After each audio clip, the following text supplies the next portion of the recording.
Ready start. ફકરો. હું પણ નશાબંધીની નીતિનો હિમાયતી છું અને નશાબંધીના એ અનિષ્ટો છે તેના તરફથી આપણે ક્યારેય પણ આંખ મીચામણા નહીં કરી શકીએ, પરંતુ તેના કારણે ભ્રષ્ટાચાર વધ્યો અને લઠ્ઠો અને તેવા બીજા ખરાબ પીણા લોકો પીવે છે. અને સુરત, વડોદરા કે અમદાવાદમાં જે પ્રકરણો બન્યા છે તેનાથી આપણે બધા પરિચિત છીએ. હલકા પ્રકારના પીણાઓથી લોકો મરી જાય છે અને તબિયત પણ બગડે છે, તો તેના વિકલ્પો દારૂ અને બિયરને મુક્ત કરવા જોઈએ તેમ હું માનું છું. વલસાડમાં લોકો તાળી પીવા જાય છે અને અત્યારે આયુર્વેદિક રિપોર્ટ પણ મારી પાસે છે કે આ તાળીથી પણ લોકોની તબિયત સુધરે છે. હું દિલગીર છું કે તાળી નહીં પણ નીરો પીવાથી ડાયાબિટીસ હોય કે અન્ય રોગો હોય તો પણ અમારે ત્યાં હજુ લોકો સુરતમાં નીરો પીવે છે. સૂરજ ઉગતા પહેલાં શિયાળામાં તો નીરો એટલો પૌષ્ટિક અને આરોગ્યદાયક પુરવાર થયો છે કે લોકો નીરો પીવાનું પસંદ કરે છે. તાળી પણ એટલી જ સારી ચીજ ગણાય છે કે તેને છૂટી કરવાથી લોકો આ ઝેરી પીણા પીતા અટકી જશે. તાળી કે નીરો વાંધો નહીં આવે. ફકરો. આપણા પડોશી રાજ્ય મહારાષ્ટ્રે આ વસ્તુ કરી છે અને જે નીતિ કરી છે તે આપણે પણ અખ્તિયાર કરવી જોઈએ. આપણા મહાનુભાવો મહારાષ્ટ્રમાં ગયા વર્ષે જ્ઞાન લઈ આવ્યા હતા અને ત્યાંની થોડીક નીતિઓ અખ્તિયાર કરવાનું અને બધું તૈયાર હતું, પરંતુ પરિસ્થિતિ બદલાઈ ગઈ અને બધું જૈસે થે તેવું થઈ ગયું. સરકારી ભઠ્ઠીમાં બનેલો ઓછો આલ્કોહોલિક દારૂ મળે તો આપણે છૂટથી પરમિટ આપી શકીએ અને તેનાથી 2-3 ફાયદા પણ થાય. સરકારની આવક 150થી 200 કરોડની વધી જશે અને આ નાણાં ગરીબોના હિતમાં આપણે વાપરી શકીએ. ફકરો. બીજું, આ આંતરરાષ્ટ્રીય યુવા વર્ષ ચાલે છે.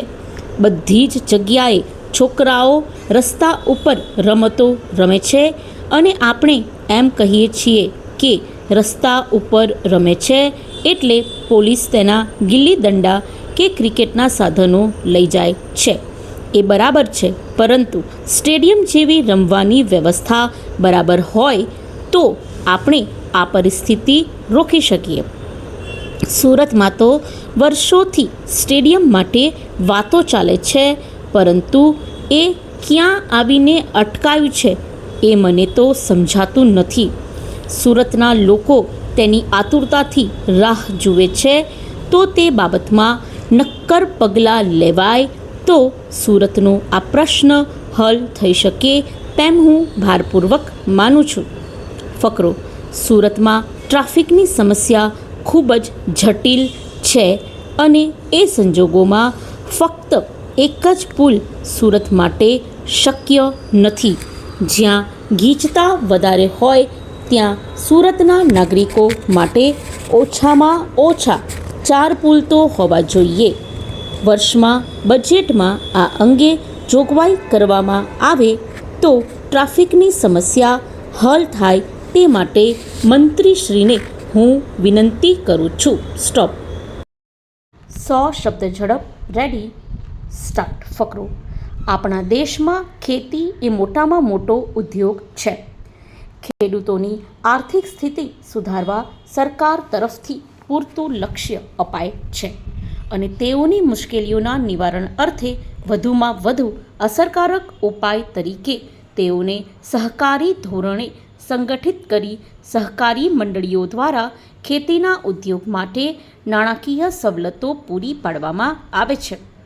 ખેડૂતોને 3 પ્રકારની સવલતોની જરૂર પડે છે: ટૂંકી મુદતનું ધિરાણ, મધ્યમ મુદતનું ધિરાણ અને લાંબી મુદતનું ધિરાણ.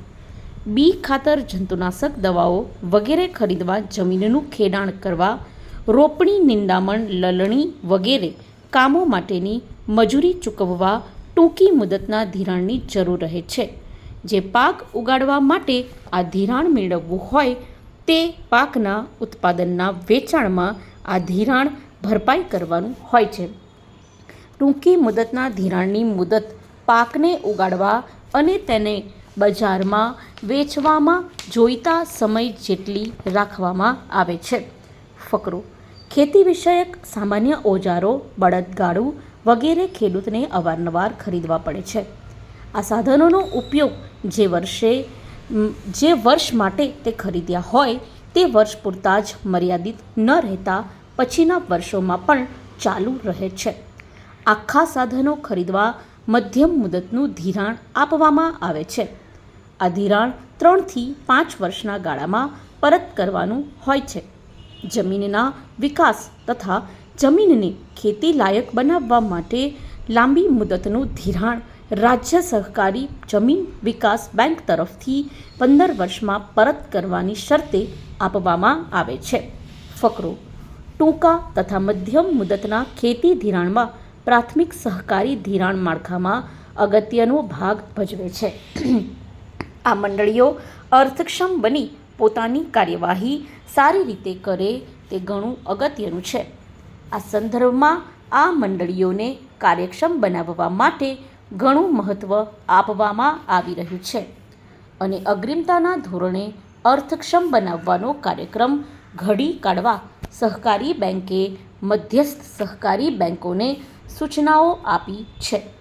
આ કાર્યક્રમો પરિણામે જે મંડળીઓ અર્થક્ષમ બની શકે તેમ નથી તેમને ફડચામાં લઈ જવામાં આવશે અને કેટલીક મંડળીઓનું વિલીનીકરણ નજીકની મંડળીઓમાં થઈ જશે તેવી અપેક્ષા છે અને તેથી આવી મંડળીઓની સંખ્યામાં ઘટાડો થશે.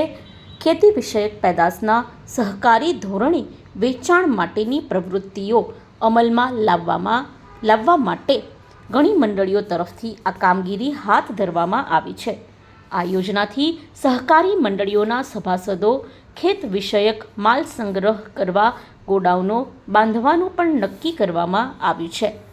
વેરહાઉસિંગ કોર્પોરેશન તરફથી 30 કેન્દ્રો તથા 35 ઉપકેન્દ્રો ઉપર કામગીરી હાથ ધરવામાં આવેલ છે. નિયંત્રિત બજારોની યોજના હેઠળ સન 1978ના વર્ષને અંતે મોટા ભાગના બજારોનું નિયંત્રણ કરવામાં આવ્યું છે.